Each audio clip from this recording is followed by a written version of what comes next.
Conversation with the Mystic is a series that's rapidly gained momentum and popularity ever since its inception a few years ago. The focus this evening, as we all know, is of life and love. Love, of course, being that dodgy four-letter word that seems to give many a reason to live and sometimes gives them a reason to die.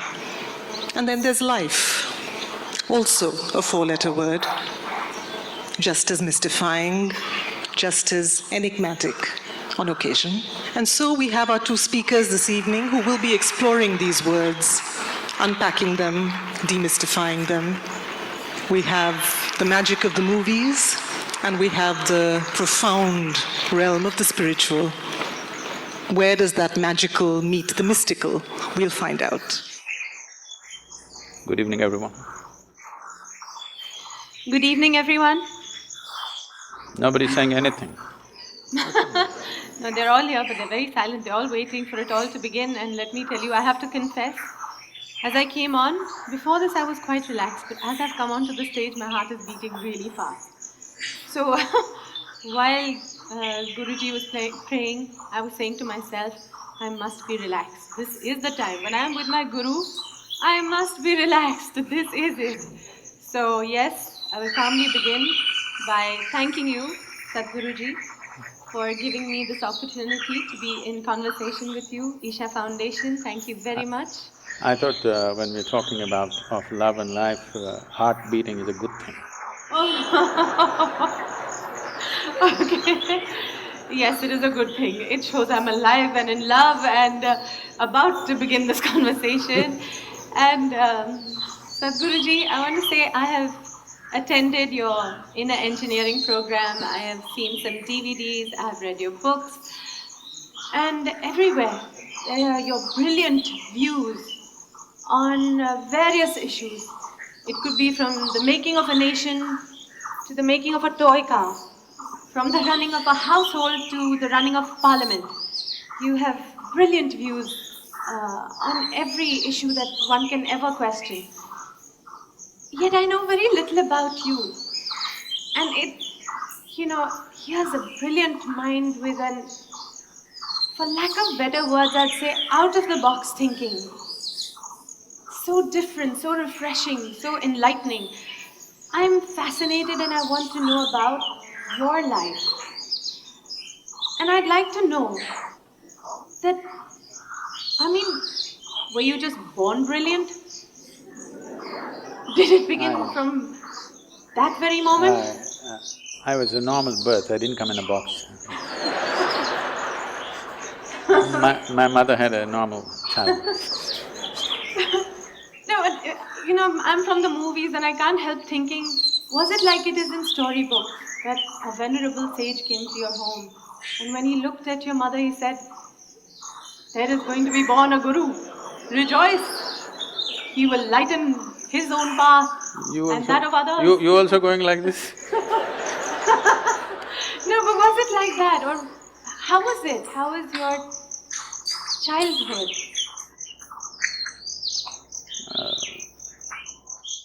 I don't think they all came to listen to my mother's labor pains. No, I'm really fascinated, intrigued that we're all here. But, the way you think, we wait to hear what you have to say. We've all been little children and we've all grown up, but we've grown up and been educated in schools but I find our way of thinking, our way of being very conditioned, like almost systematized. Whereas, so where did it all begin? I think you're looking for something unnatural that happened there. One thing that could be considered unnatural was,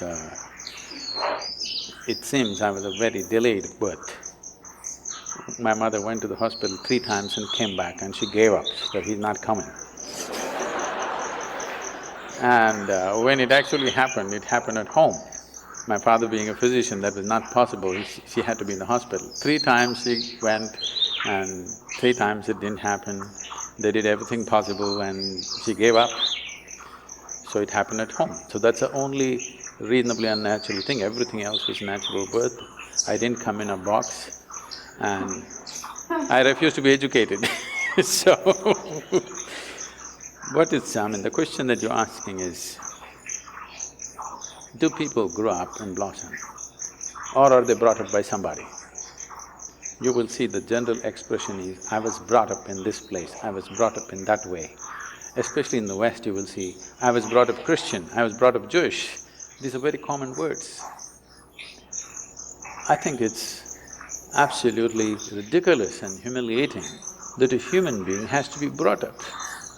You bring up cattle, okay? You don't bring up a human being. A human being is supposed to blossom by his own nature. That is why he is on the top of the pile, at least on this planet in the evolutionary scale. And most human beings don't seem to understand that, or they're not allowed to understand that by a whole lot of people and they need to be brought up. Bringing up means somebody is molding you. Molding means it's a predetermined shape. No flower that blossoms is the same way as another one which blossomed yesterday. But a mold means it's always going to be the same. If you make a mold, the idea of making a mold is that we want to have the same form again and again and again. Right now, generally, that seems to be the work, unfortunately, of the current education system, the so-called religions that are operating in the world, and of course the family. They want you to be in a certain mold, they don't want you to blossom like a wildflower because they're afraid of anything fresh happening among them. They want something that is familiar, they don't want something unfamiliar to be born among them. So, if you have succumbed to that system, then yes, you've been molded into a certain form.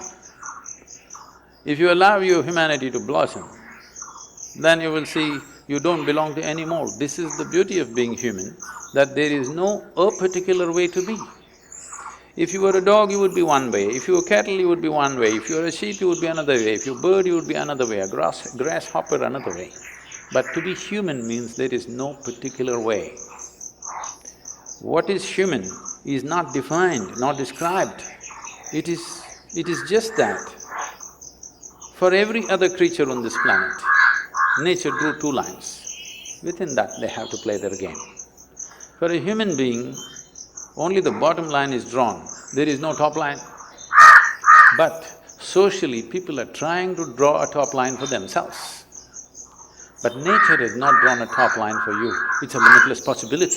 And this is what is freaking human beings right now, because they can't decide what they need to be. They're trying to be like somebody else. Only bottom line is set, top line has been removed. This is evolution. But wait, we still didn't quite get to… So how was it when you were a child? Were you put into a school to go the systematic way, and did you keep up with it? Do I look that educated? Don't insult me like that. Actually, you know, when I go and stand in the line, in the immigration lines and particularly in America, they look at me and say, "Can you speak English?" I say,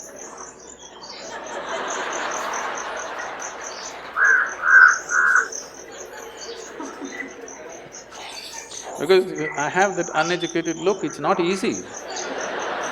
Do you know what it takes to remain uneducated? Education is just 20 years of going somewhere and getting one certificate.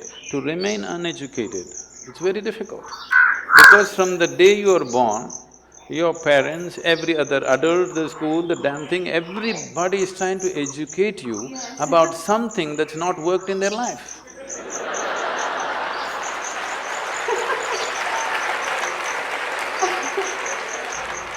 And then, did you also, like we all went through these confused teenage years of not really knowing where we're going? I mean, did you clearly know your path? Not at all. I was… right from 3 or 4 years of age, I was always a million questions hanging in my head. I have a question about everything to everything. Questions means very fundamental questions about existence itself, my own existence. So when I was 3-4 years of age, suddenly I realized I know nothing. Know nothing means somebody gives me a glass of water, I do not know what is water. I know how to use it, I know if I drink it, it will quench my thirst and so many other ways of using it, but I do not know what is water. I'm saying even today you do not know what is water. So only thing available in all three states on the planet, two-thirds of the planet is water, two-thirds of your body is water. If you think life, we think water. But do you know what it is? With all the scientific exploration, we do not even know a single atom in its entirety. Today our idea of science is learning how to use everything. Yes, we know how to use an atom, we know how to break it, we know how to fuse it, but we really do not know what it is. Any one thing, tiniest thing in the creation, we do not know in its entirety. This is the fact of life. Well, even something simple as what you started with saying, that looking at water, I mean, straight away I was taught water, H2O, and what it can do, and you can mix it with colors and it becomes that, you can drink it and it quenches your thirst, but I never looked at it and said, I don't really know what is water. Because nobody looks at anything. See, everybody is looking like this. Nobody has any attention for a piece of life here. They're like this. If you pay attention to one life, one blade of grass, one grasshopper, one human being, something else will happen. That's why we said life and love, because if you pay attention to one human being, some love will happen within you, okay? If you miss life, at least some emotion in that direction must happen to you. That will happen only if you pay attention to one. If you're looking at like this, these days it's become a fashion because you're on love on Facebook, you love the whole humanity. To love one human being, if you want to love one human being, it costs life. To love the whole humanity, it doesn't cost anything. It's even better to love God, because it's always easy to love somebody who's not here now. It's so easy. But if you have to love somebody who's sitting next to you right now, it costs life. You know how difficult it is to love someone who is next to you right now? How easy it is to love someone who is dead or who is in heaven? Isn't it so? Let's face it. Because if you have to love one thing is you have to pay attention. Without attention, it will not happen. And above all, you have to give up something that is you to accommodate another, otherwise it will not happen. The English expression is very good, you must fall in love. You cannot rise in love, you cannot stand in love, you cannot fly in love, you have to fall. Something of you should fall, otherwise it will not work, you will not know it. So, you want to have a fake sense of life, then you don't pay attention to anything. Everything is information, nothing is a living experience. Everything is from the textbook or from the cinema or from the internet. Nothing is from life's experience. We're doing more and more today of that.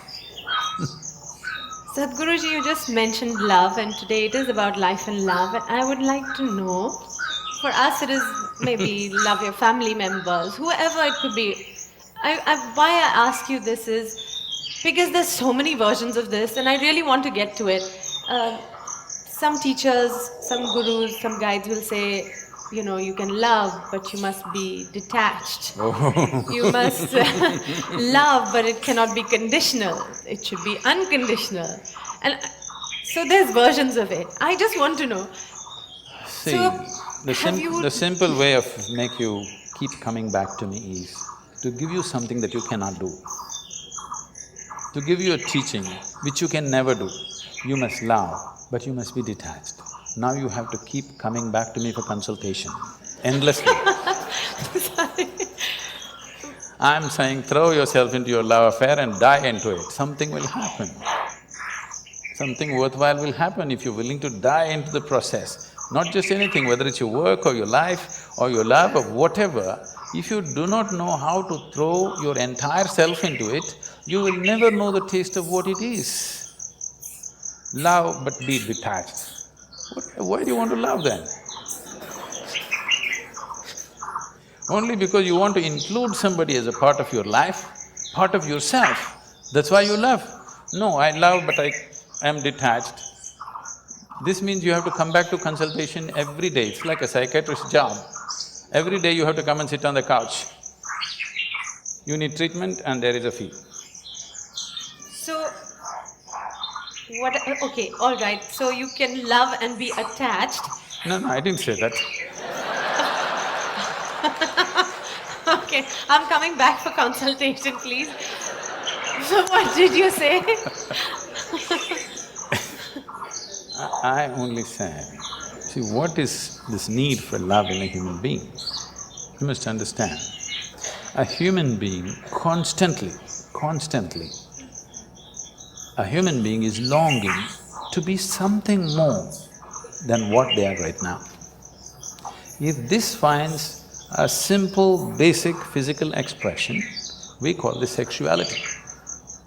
Sexuality means just this, physically you're trying to make something which is not you a part of yourself. For a few moments you may succeed. If you try this mentally, it gets labeled as greed, conquest, or maybe simply shopping. Shopping. Some people go for conquest with swords and guns, some people go with checkbooks and cash, credit cards. The thing is, you want to include something which is not a part of you as yourself, that is the whole effort. Whether you want money or wealth or you want to occupy a nation, what is it? Something that is not you, you want to make it yours. Yours is an effort to make it a part of yourself. If it happens emotionally, on the emotional level, if you try this, we call this a love affair. You're trying to make somebody who is not a part of you, a part of yourself emotionally. This is a love affair. If you do it consciously, we call this yoga. Yoga means union. So all these efforts are fine, everything has its own beauty but has its own limitations. When you understand the limitations of all the other methods, nothing right or wrong about it, it is just that it will work briefly, it will not work for always. When you realize that, you consciously try to include. When you consciously become an inclusive process, if you sit here, if you experience everything as yourself, then we say you're a yogi, okay? So this is a love affair successful. To something you said at the end, which I would like to ask you again. You said love, inclusiveness. I can't understand how I can love everybody in this room. You cannot. There's some people you cannot love. I can barely see up there and up there. So how is that? How do you include everybody in your love? See, because you are looking at love as something that comes to you or you yield to the process of love only because you appreciate a particular quality, a shape of somebody's nose or the shape of their mind or their thought or their emotion or the way they speak or the way they do things or the way they relate to you, something, okay? The many things. It is based on something that is acceptable to you. If they do something that is not acceptable to you, love crumbles. Yes. Now what I'm saying is, I want you to look at this. Whether love happens to you or hate happens to you, anger happens to you, misery happens to you, joy happens to you, it only happens within you, isn't it? Yes. It never… People say love is in the air. No. Because you are feeling very pleasant in your emotions, suddenly air feels vibrant. It always been, you missed it all your life, now you're beginning to feel it. Okay. All right? So, whatever human experience, love or hate, whatever, happens only within you. What I'm saying is, at least what happens within you must happen by your choice. Consciously you must be able to make it happen. If you are able to… if your experience of what is happening within you is happening by choice, what is the problem? It only happens within you. Love is not a relationship. A relationship is a different thing. Love is a certain sweetness of your emotion. Whether you look at a tree or a dog or a man or a woman or a child or just at the sky, why can't you look at it lovingly? Because it's not about loving the sky, it's about the sweetness of your emotion. If your emotions are sweet, whatever you look at it in a certain way. Right now you have nasty emotions, whatever you look at it in a different way. So you have always associated love with somebody. No, no, no, this is not about somebody. Love is not something that you do, it is something that you can become. If you're willing, you can become love, you can make your emotion into a very sweet space. If you make your body very pleasant, it becomes pleasure. If you sit here, it can be great pleasure just sitting here and breathing. If your mind becomes pleasant, we say this is joy. If your emotions become pleasant, we say this is love. If your very life energies become pleasant, we say this is blissfulness, this is ecstasy. If your surroundings become pleasant, we call that success. Now you're calling your success with somebody as love, that's a mistake. You have a success story with somebody, that is, you have created pleasantness in the atmosphere between you and let's say 5–10 people around you. You're calling that love. No, that is actually success, because that needs lots of management. Yes, it does. Yes or no? Yes, it does. Yes, but for you to be loving, there is no management. If you just make your emotions sweet, your emotions are sweet and it's beautiful, be like this. It's not about anybody. If somebody comes, we can share it. If nobody comes, you can sit here with your eyes closed and still be loving. What's the problem? It is not about somebody, it's not an action. It is not something that you do, it is something that you can become.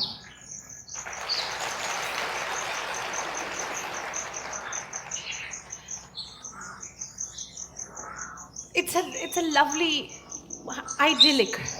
It is not idyllic, it is the way it is. I mean, you'd really have to practice this. Why? Because I'm See, thinking… this is what exactly I'm saying. If it is an action comes to perfection with practice. Only if it's an action. I'm saying love is not an act. Is health an act? Are you acting healthy right now? No. I know you're an actor, but are you acting healthy? No. So health is, because we have done certain things and health is, isn't it? Oh, we've not done certain things, We have we've been definitely… given No, health. no, no, no. Oh, we've been given, but if you eat bad, if you live bad, you won't be healthy. We've done certain things to manage our health. Similarly, if you do certain things, you can manage the pleasantness of your mind. If you do certain other things, you can manage the pleasantness of your emotion. If you do certain other things, you can manage the pleasantness of your very life energies. This is things that you can do. Now, what you can do internally, you're trying to manage externally. What can be done here within you, you're trying to manage by creating an atmosphere around you, which is a very difficult thing to do, because outside will never happen 100% the way you want it. To some extent we can manage, we can't do all of it by ourselves because there are many forces involved. Sadhguruji, you said something about health, and you said you do certain things for yourself. Certain things. One, you are given health, and then how you maintain it is you eat well, you exercise, and you remain healthy. Now, to be loving, when maybe in a household, any situation, maybe outside, like you said, outside forces are not pleasant. It doesn't come easily to then just be loving. So what is the practice to become that way, or to train yourself to be that way? I want to remove this idea from your mind. You believe you need to practice. Practice means you're trying to perfect an action, isn't it? To be loving at all times? Yes, that is not an act. No, not an act. No, But to be so I don't want to accepting. go back to the movies, okay? No, to be so accepting, because… No, it's not about accepting. Right now, do you want to keep your mind, your thought process, pleasant or nasty? Tell me, what is your choice? Ideally pleasant. Just tell me, pleasant or nasty? You're thinking about it, this is… No, I'm trying to think, should I fox you and say nasty? Say it. Okay, nasty. I'm going to bless you now. No. Okay, I take back my words. Okay. All right. Any human being's choice for themselves is definitely pleasantness, Yes. isn't it? body, mind, emotion, everything and surroundings, you want it pleasant. Yes. So why is it not pleasant? Surroundings are not pleasant because of many things. Yes. If your thought and emotion are not pleasant, it's entirely you, isn't it? Yes. Surroundings, not entirely me, it's so many forces. We have to manage them, we have to juggle them. Not always are we successful with everything around us. Different people have different levels of competence to manage the outside. Not all of us have the same, the skill to manage the outside. But inside, your emotion and your thought, why is it not happening your way? This is something we have to look at. This has to be addressed, every human being has to address this. At least your thought and your emotion must happen the way you want. It's like this. On a certain day, a lady went to sleep. A lady went to sleep. In her sleep, she had a dream, I think up there.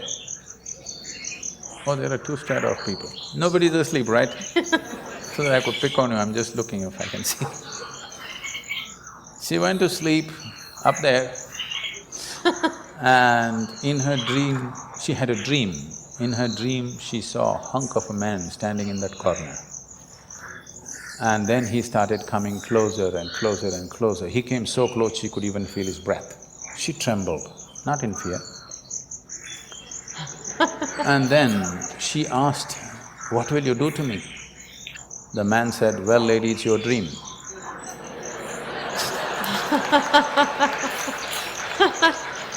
I'm saying, what's happening in your mind is your bloody dream.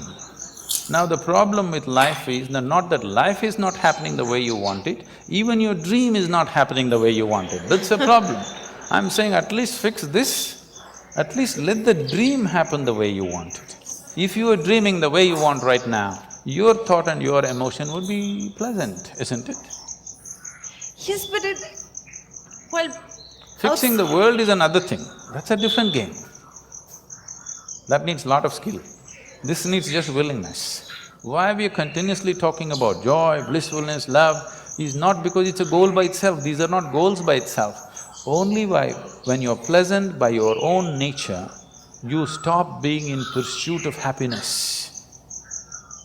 You are fine by yourself, you don't have to go anywhere to feel pleasant, you don't have to do anything to feel pleasant. Sitting here, you're feeling very pleasant, now you will look at life the way it is. Otherwise, you're an endless race. Pursuit of your happiness is a lifelong thing, till your deathbed you're pursuing, what does it mean? That means you're a failure.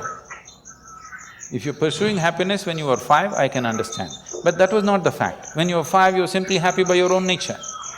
When you're 50, you're pursuing your happiness, this is a failed story, isn't it? But Sadhguruji, suppose we say this to the common man who has a little house. Where did you meet a common man? I'm imagining it. Every man or woman think they're special, believe me. Oh yes. Yes, so where did you meet a common man, I'm asking? Oh. Okay, Sadhguruji, when you said about the common person and the special person, I know some teachers have always told us, and why your parents always tell you that, you are special. Each one of us is unique. I remember this part, I'm not sure whether I heard it at your discourse or on a DVD of yours, where you said it was about, people being special and us always thinking that God knows of us. And you said something like, do you know all the grasshoppers in your garden? So, of course, all of us have said no. So you said something like, so how does God know each one of you then? And I was devastated, because I always thought somebody out there knows me, cares about me, and I'm special. You thought you were number one in his book, is it? Well, I've been told since I was a kid, you're special, you're unique, and God cares about you. If when somebody says you're unique, it's an insult. No, you said no top line, so you're Okay. peaking in different ways. In this vast cosmos, this solar system is just a speck. Tomorrow morning, if the whole solar system disappears, vanishes, evaporates, nobody will even notice it. Maybe it's not even on the account books of creation. It's so small. In this speck of a solar system, planet Earth is a super speck. In that, Mumbai is a micro super speck. In that, you are a big man or a woman, which is a huge problem.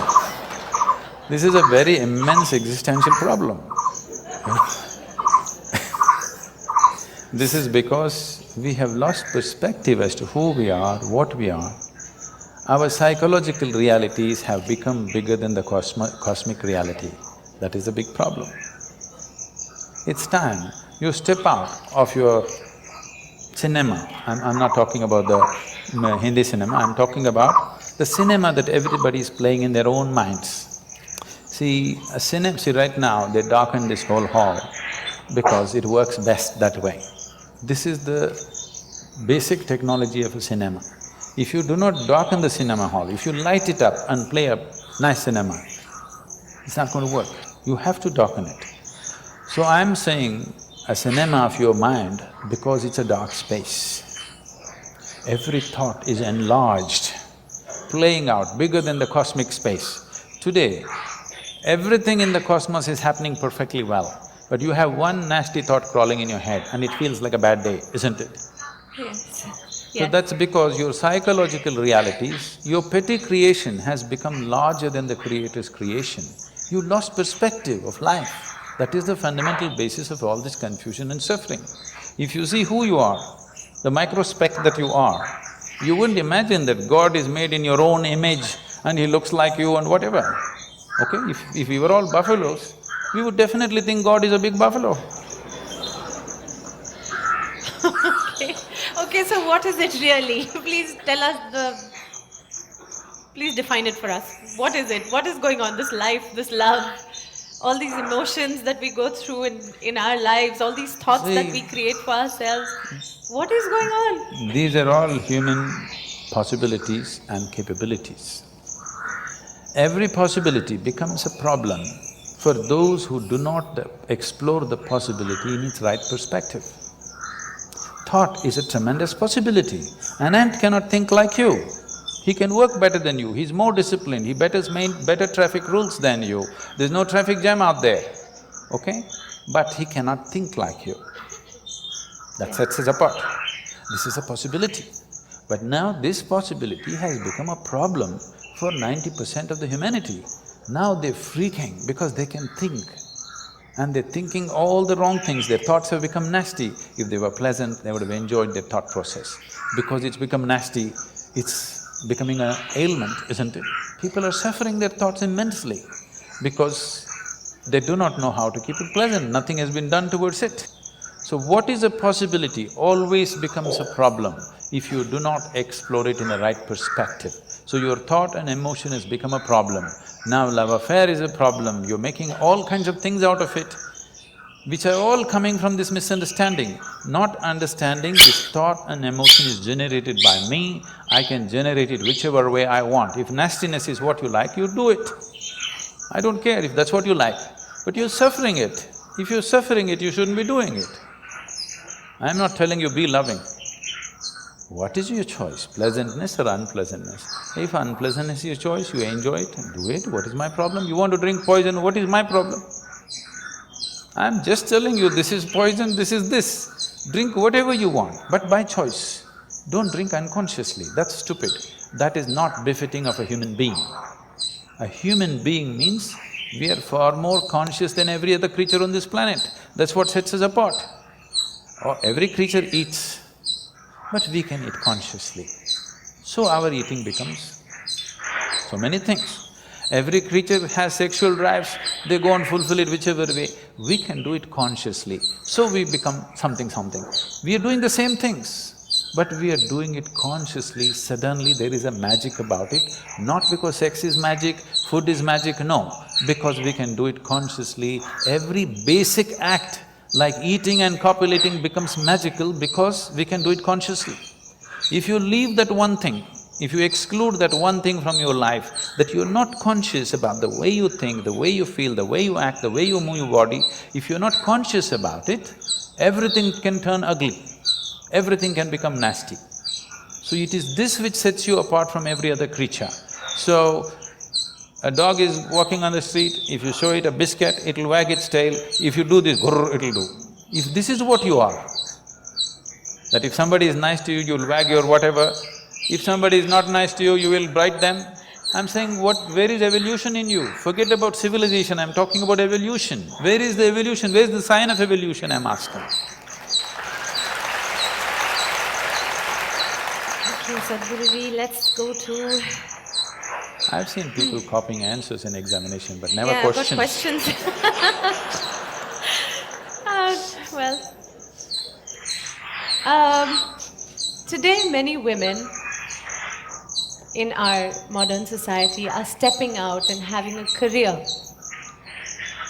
And I'd just like to know, what do you think of this? Of women stepping out, being career people, managing home as well, being financially independent? Is this good? Say, every woman should do what she wants to do as an individual person. It should not be made into a trend in a society or the only right thing to do in the world. Because I think if a woman intends to have 2 children and raise them, I think it's a full-time job. I'm not saying she should not go out and work. If she wishes to, as an individual person, she's free to do what she wants to do. But having 2 children is not about reproduction. You're manufacturing the next generation of people. How the world will be tomorrow will be determined by what kind of mothers you have today, believe me.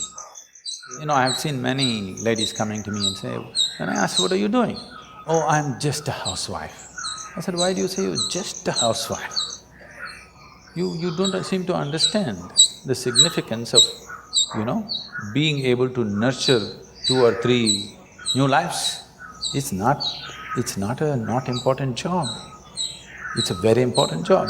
Career, I want you to understand, right now because we made the whole world into economics, unfortunately women also getting as stupid as men, as if how much money you earn is going to determine the value of your life. No, it is just procurement of things that you need. Money is just about that. Man was procuring, woman was taking about the more beautiful aspects of life. Now woman also wants to procure. If there is such an economic need in the family, fine, she must do it. But it is not a compulsive need. It must not be set up as something better to do than doing something. If she sings song, if she plays music, or if she just loves her children, or if she cooks beautifully, or she just lives beautifully like a flower, it's good enough, I'm saying.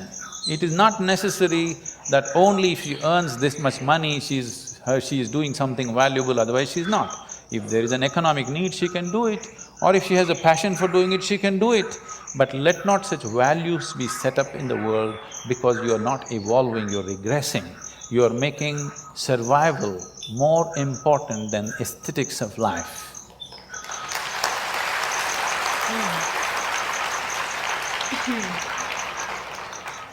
Okay, Sadhguruji, let me take you away from this and let me take you to a world of, say, films. World of films, okay, let's go. Let's go movies.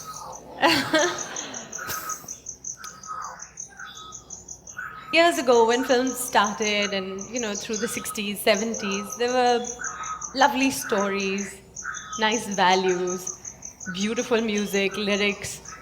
By the time I was the star in movies, some of our jhatka matkas might have shocked the previous generations and they must have said, what is all this? But it was still within limits. Whose limits? I mean, what's acceptable to society, whatever. I'll say, and then now, today, the complexion of films, the kind of films we see,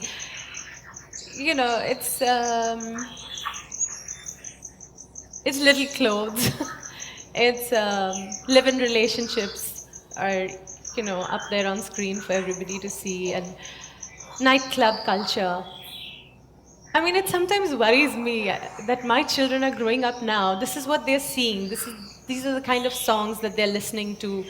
The lyrics are about, From janam janam to expiry date songs. Yes. So this is what they're watching, this is what they think is cool, this is the hip and happening stuff. I'm I think little by the concerned. time you came, the Janam Janam was over. No, it was still there. It was in the middle somewhere. The music was wonderful. The lyrics were still lovely. But today it is Munni Badnaam Ho Gayi, and things have really moved to chewing gums, and I am forgetting at this moment what the lyrics are. But then it's shallow right now. India has the youngest population in the world right now. So with such a young nation growing up on this is the feed. This is what you see, this is what you hear. I'm just a little concerned as to what they will turn out to be. I'm sure your parents were concerned too. They okay, so can I… I'm sure my parents were very concerned when I was growing up. So every parent has this concern, every generation has this concern that the next generation is going wrong, always. I understand what you're saying. This sudden change, if every generation likes to go one step beyond where the previous generation has stepped in, on almost everything, just for the sake of doing something different, or it's natural, they've grown up in one atmosphere, they take it to another level. The next level. Yes. Next is not always next. That's what you're saying. Next is not always next, right? Yes, it's not higher, it's somewhere else, it's just next. So, this concern is always there, but right now, the change that is happening is not the next. It is a serious influence because in the last 15 years, the world's ability to communicate across cultures and borders is so heavy and so unprecedented. Nobody has ever been used to this kind of influences before, okay, never before. This level of influence on our young people, never before possible, no other generation has ever experienced this kind of onslaught from so many directions, and the volume of influence is too big. So, in terms of changes that are happening, it is not next, it is simply somewhere and nobody knows where it is because it's too complex and too mixed. Nobody knows where it is, including the young people, it's just a mix of things. So this is because of a sudden onslaught of information and communication. It is not for us to judge whether it's good or bad, it is just that definitely this level of information. When I say information, it's like when we were growing up, I believe it was true for your generation also, we never knew what is boredom, okay? There was no such thing, we were just excited about everything that came our way. But you see today 12-year-old kids, if you tell them what, oh, Yes. you see, they're just bored because they know the whole cosmos, they've seen it on their phone screen, not even on the computer screen. On the phone screen, they've seen entire cosmos, they know everything. Things that you do not know, they know, you ask them, they know it. Yes. By information. By the time they're 18, they have had 5 love affairs and gone. In the Western world, it's like that, here also it's beginning to happen, okay? So by the time they're 18, they've seen everything that you need to see with body, mind, emotion, okay? By the time they're 25, what? What next? What next? No. You will see, this is not my wish, but this is something that I see, the way people's minds are working, the way they're being laden with information. I'm not by any standards a pessimistic person, but I'm just seeing this. If this level of information continues and it will multiply manifold for the coming generations, you should not be surprised in the next 50 to 100 years, if 50% of the human population choose to commit suicide, you should not be surprised, because that is what will happen to the mind. Somebody's clapping, look at this, it's popular. No, you have just touched a chord, No, I I'm saying, think we realize something… this day, more people commit suicide in this world than all the wars and murders and accidents manage to kill. So more people are on self-help already than murderers, warmongers, bad drivers, everything put together. More people are on self-help. And if this level of information onslaught continues on human mind, I know the nature of mind, Absolutely. Because I know my mind. I know how it works, what it can handle, what it cannot do. I know it clearly what human mind is. That's the reason why I don't have to read people's books or listen to their entire thing. If they say one sentence, I know what their mind is. Because I know the structure of human mind entirely. Otherwise, I won't be who I am. So I'm saying this, if this level of information onslaught continues at the same pace or at higher pace, which is possible in the next few years, this will definitely lead to wanting to terminate yourself because there will be nothing to live for. There is no joy and excitement about anything. You please watch your children. By the time they're 12, 15, they're just bored. You look back at your own life. Those of you who are over 50 years of age, just look back at your own life. When you were 12, 15, was there any room for you to get bored about anything? Simply you were excited about every little thing, isn't it? Today you will see it's almost a common feature. 12, 15-year-old kids are just bored. Only thing is… Yes, they're all on iPads, iPhones, yes, they're on Because gadgets. we are talking about love and life, all this will not mean nothing. Because you had one love affair when you were 18 years of age, you thought this is your life and you're going to willing to die for it, whether you died for it or not, but at least at that time you thought you'll die for it, okay? Today on Facebook they have 22 love affairs going simultaneously.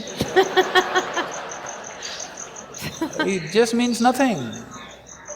I'm not saying they should have it or not have it, all I'm saying is, this will lead to a certain overload on the mind and suddenly a human being will think, why am I here? You know that big Shakespearean question, to be or not to be? It's not the most intelligent question. Unfortunately, people think so. This is only because you have not been touched by life. You are not a piece of life, you're just a psychological case. You're full of thoughts and emotions. You have not touched life at all. You think your thoughts and emotions are life? No. Your thoughts and emotions are the drama that you're creating in your mind. It is your cinema. You must be able to end it somewhere. If you do not know how to put the end, then it's going on endless cinema, you're going crazy. Life is happening here. You know, your work is not life, your family is not life, your career is not life, your cinema is not life, your thought is not life, your emotion is not life. Life is happening here. Everything else is accessories to life. Now, the thrills of life have become larger than life itself. Life is entirely missed. If you touch life within you, then it's an explosion of energy. When such a thing never happens to you, because you have information about the whole cosmos on your phone screen, you will never be touched by life because too much information, too much thought. Even emotion is drying up, too much thought. This has happened. If you look at European philosophy in the last 150 years, you will see, if you read Dostoevsky, you will want to commit suicide. Brilliant, intellectually brilliant, but you will wonder why are you alive? Because intellect is like that. If you wake up in the morning, devoid of touching any life's experience within you, don't think about your child's face, do not think about the flowers in the garden, birds in the sky, nothing beautiful that ever touched you. Just think logically, you have to get out of bed, that's not a small feat. You have to brush your teeth, breakfast, go to work, eat, sleep, again tomorrow morning same thing. Next 50 years you have to do the same process every day. If you look at it 100% logically and intellectually, you will have no reason to live tomorrow morning. It's only if you're touched by something, suddenly it's worth living. If you're not touched by anything, then it's not worth living. What is so worth living about a human being? Waking up in the morning, trudging through life every day, eating, sleeping, same rubbish, what is the point? There is no point. Unless you're touched by something, some magic of life, if it doesn't touch you, either in the form of love, or in the form of a flower, or in the form of something within you, if something doesn't sparkle within you, definitely there is a question whether I should live or not, isn't it? And we are taking humanity in that direction with this overload of information. Information is not knowing, information is just garbage collection. You just gather things which don't mean anything to you. You look smart in a tea party, but you're not smart with life. okay? If you're smart with life, you must be blissful, isn't it? If you're really smart with life, you must be joyful and blissful, isn't it so? You're only smart in a tea party because, when somebody is talking something, the galaxy Z22, what happens there? Everybody, wow! They can also open the internet and the same thing, you think this guy visited the galaxy? So Sadhguruji, then what is it? Okay, so for all of us, give us in clear, simple sentences, do this and you will be at least on the way to being blissful or happy or aware or living in a nice conscious way. If you just observe, if everybody makes a little effort, everybody take a little time for this piece of life, okay? Not for your family, not for your career, not for something else. Just for this piece of life, give it little time because this is the most important piece of life in your life, isn't it? Yes or no? Yes. Even if you're in love with somebody, still this is the most important piece of life, isn't it? So pay some attention to this. How does it happen? Why have you taken it for granted? Believe me, you're not going to be here forever. I'll bless you with a long life, but you're going to fall dead one day. Yes or no? Yes. So, do not take this for granted. If you wake up in the morning, tomorrow if you wake up in the morning… No, this is not my wish, but I want you to know, of all the people who go to bed tonight, over 1 million people will not wake up tomorrow morning. And tomorrow, if you and me wake up tomorrow morning, is it not a fantastic thing? 1 million people did not wake up. You woke up. Is it not a great thing? Just look at the ceiling and smile. You are still awake, you're still there. 1 million people did not get up in the morning and you woke up. And for many millions of people, somebody who's dear to them did not wake up. So just check those 5-6 people around you. They all woke up, wow, it's a fantastic day. You woke up and everybody who matters to you around you woke up. Is it not fantastic day? You don't think so? Yes. Yes. You don't seem to think so. Yes. Because the problem is just this, you are living with an idea that you're immortal. When I say you're immortal, you're not actually thinking you're immortal, but you're not conscious of your mortality. If you're not conscious of your mortality, somewhere you think you're immortal, isn't it? How many moments in a day are you conscious that you're mortal? If you were conscious, would you have time to crib? Would you have time to fight with somebody? Would you have time to do some rubbish with your life? If you knew, if you are conscious that you are mortal, you would do nothing other than what is absolutely needed for you and everybody around you. This one thing if you do, if you just remind yourself, you don't think this is a negative thing. Death is not a negative thing, it's the only thing which has added value to your life. If you're here forever, you would be unbearable. Yes, yes, yes. Isn't it? Aren't we glad everybody dies one day? If you just become conscious of this one thing, that always you're conscious that I'm mortal. You don't have to think, I will die today, we don't intend, we want to live as far as possible. Just one day I will die. If you're just conscious of this one thing, you will naturally become spiritual. You will not become spiritual by thinking about God, you will become unrealistic, hallucinatory. You will start talking to somebody, you will start doing all kinds of things. Already people, they have earphones on and they're talking, you don't know whether they've lost it or they… 10 years ago, if somebody was walking on the street talking, you would know that he's lost. But today you don't know whether they got their headphones on and they just lost it and they're talking, we cannot make out. But if you are conscious that you are mortal every moment of your life, spiritual process has begun for you. So one of the main reasons, one of the fundamental reasons why that all these things have to be taught to you, that she's repeatedly asking this question, were you born special, did you have normal birth or not, is simply because most people have forgotten they're mortal. They think they're immortal. They may not actually think they're immortal, but they're not conscious they're mortal. With every step, with every breath, if they were conscious of this, you know how consciously they would live? They would become fantastic. It is your mortality which makes you want to know what is the nature of your existence.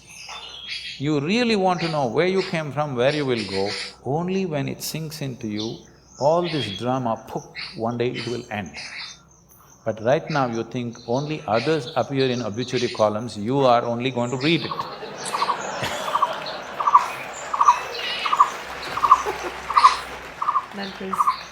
That is simply beautiful. That's all that's needed. If you want to know the value of life, just know that it's a brief happening.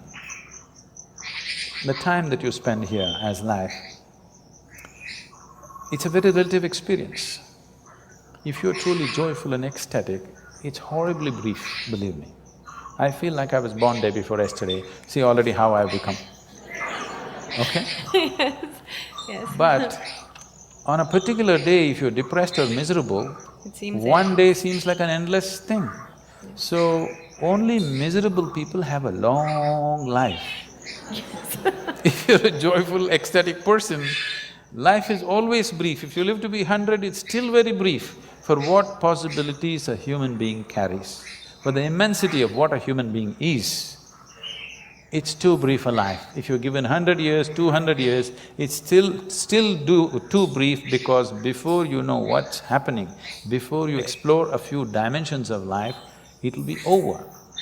It'll be over, okay? Only miserable people have a very long life, they feel it's very long. Sadhguruji, here we have a few questions. First question is from Prabhas Sundar Sen. Where and how do we draw the line between loving unconditionally and becoming a doormat?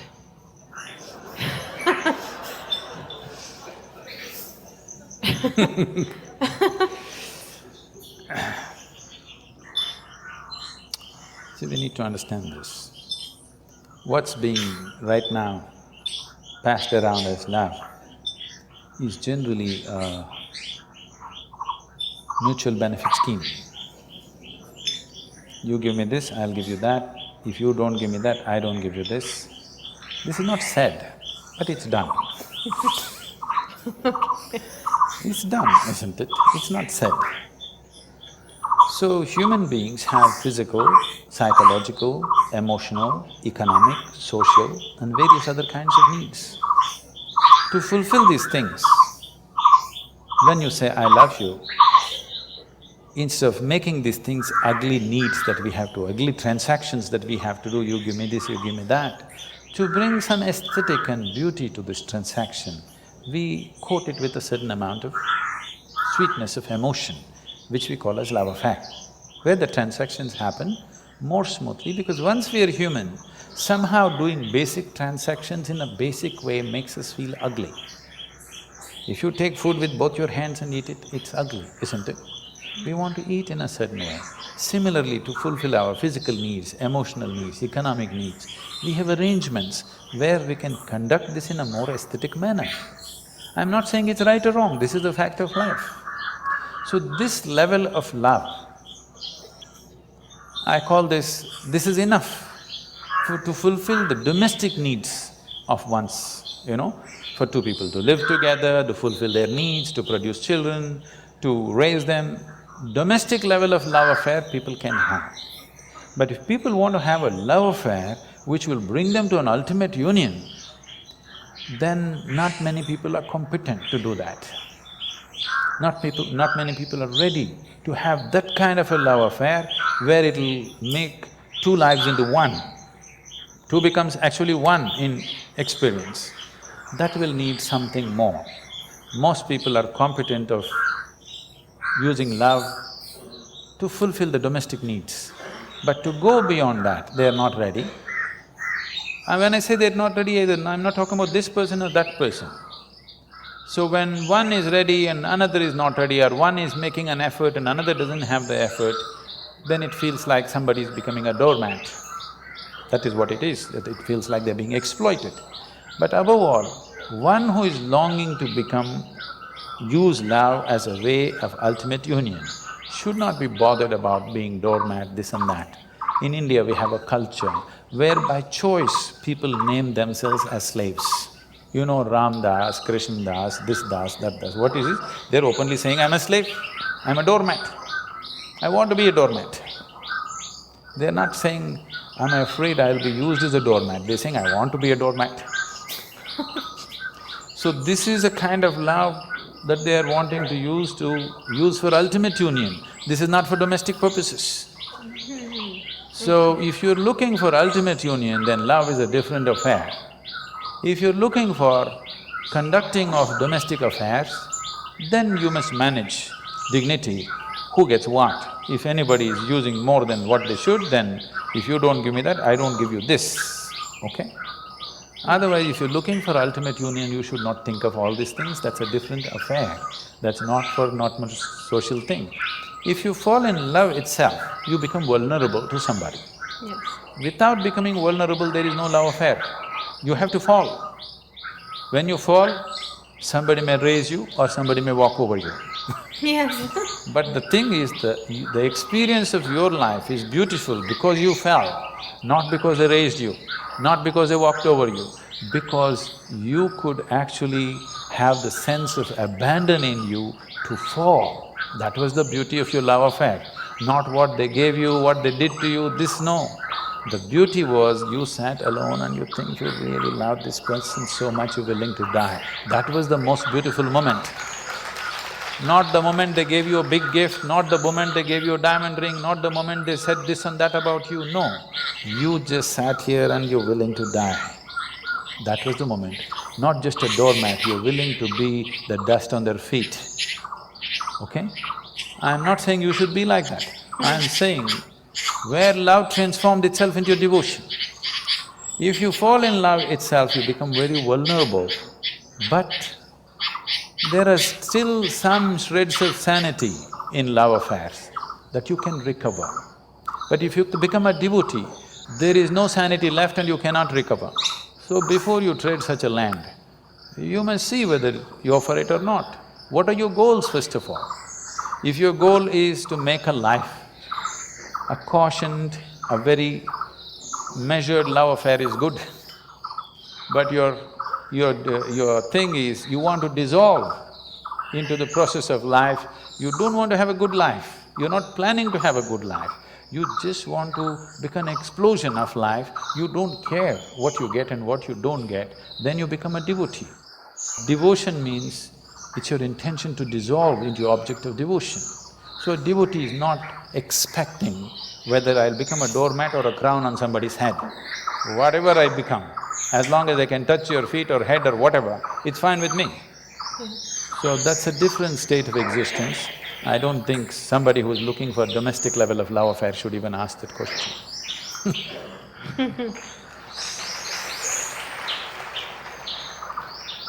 We have one question from the social media, the Facebook. Amit Madan wants to know, in this materialistic age, the real feeling of love is disappearing from our life. Most of the love we receive from others and express to others is superficial. How can we reinforce the real feeling of love in our own life and in others? Forget about others. If you learn to be loving by your own nature, not because of somebody else or something else. I know the question is coming from Facebook, there's an enormous possibility. You can even love those people who don't even exist. So I'm saying it's a tremendous possibility. So, if you just become love, not love somebody, then you will know the nature of love. If you love somebody, it's a fickle happening, because no human being will happen 100% the way you want them. Every human being on this planet is going to disappoint you, believe me. Not because they'll do something wrong, because nobody can fulfill the unrealistic expectation you have of them, it's simply not possible. Have you been able to fulfill anybody's expectation, I'm asking you, entirely? Partially, but never entirely, isn't it? So nobody else will be able to do it. Unless you're still such a hopeless romantic, you're still waiting, that ideal person is going to come from somewhere. No, believe me, whoever comes, I want you to know, the ideal people whom you worship, when Krishna was there, his wives complained, all right? So there is no hope for us. Yes, please remember this. Okay. Sadhguruji, this is where we open, yes, the platform. It's anybody has a question, this is the moment. Yes, please. My name is Anand. My question is about marriage, divorce. No, they're two different things, huh? See, today is many youngsters, like many of them they don't want to marry, and few of them who marry, there are occasions where they are getting divorced. So, would you like to throw some light on this situation, Sadhguru? So you need to understand the institution of marriage.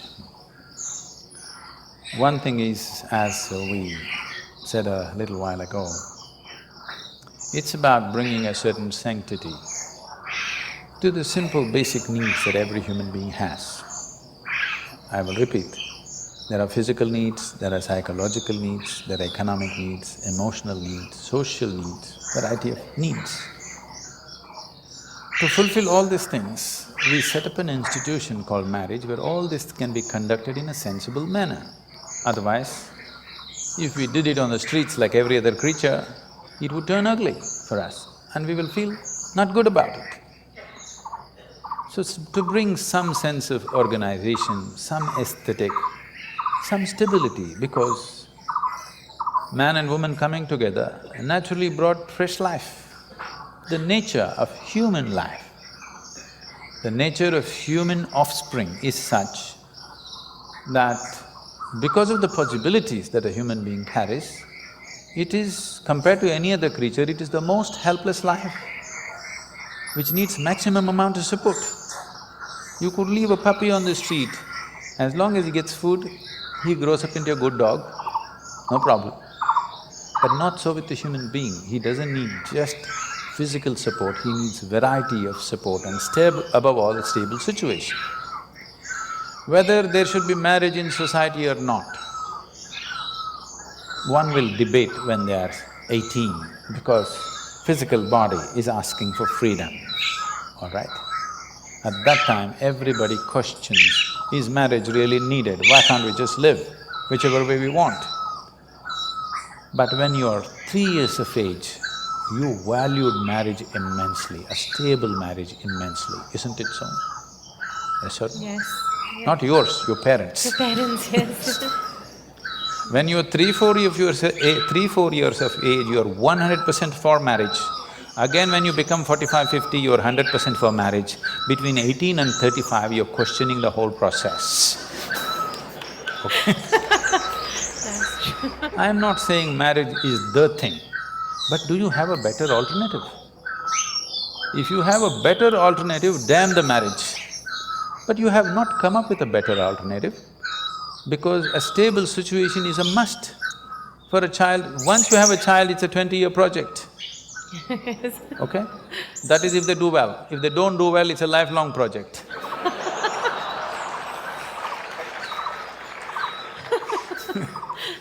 So, if you want to get into such projects, at least 20 years, there must be a commitment to create a stable situation.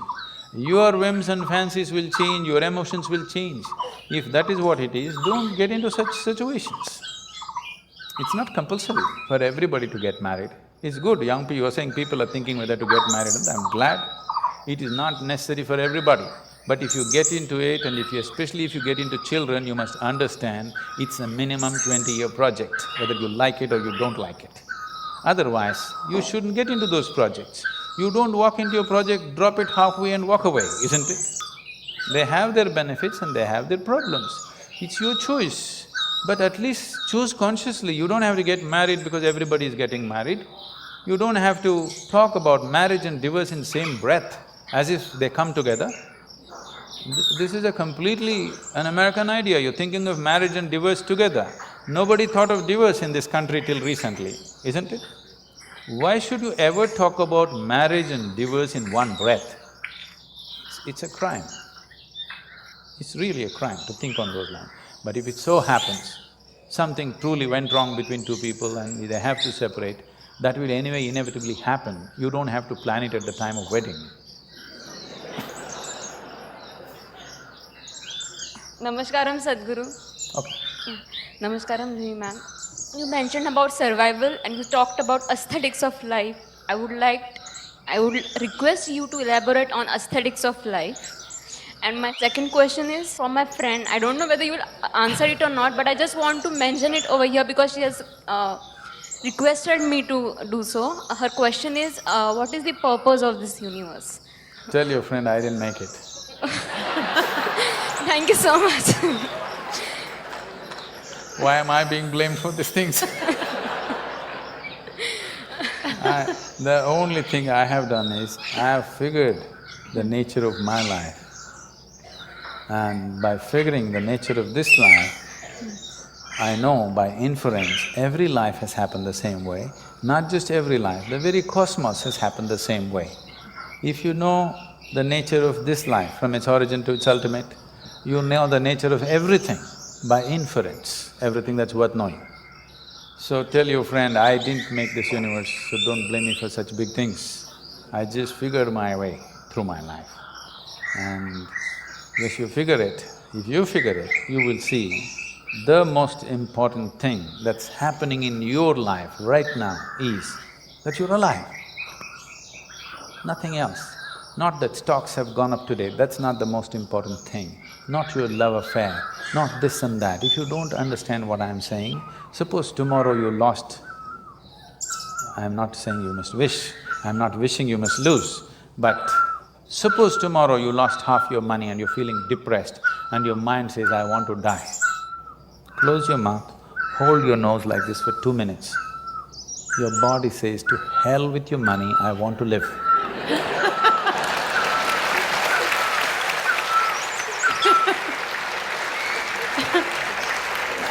Tomorrow, you found your love affair collapsed and your mind says, I want to die. Say. The life within you says, to hell with your love affair, I want to live. Every time you feel little suicidal or depressed, just check. The life within you says, to hell with all these things, I want to live. So I want to know the most important thing that's happening to you right now is life itself. Not the fancy thoughts that you have, not the emotions that you have, not financial arrangements or family arrangements or whatever rubbish you have built around you. These are all accessories to life. These are all frills. Frills are so much you're missing the skirt, that's the whole problem with you. Yes, so much frill, fundamental things are forgotten. So, this is the most important thing. Right now for most people, life means their job, life means the new house they're building, life means the car that they bought, life means their wife, their husband, their children. No, life means what's throbbing here, not even your body, not your mind, not your thought, not your emotion. What is right now throbbing here, this is life. Because this is on, everything else seems to be meaningful. If this one stops, nothing around you means any damn thing to you or to anybody.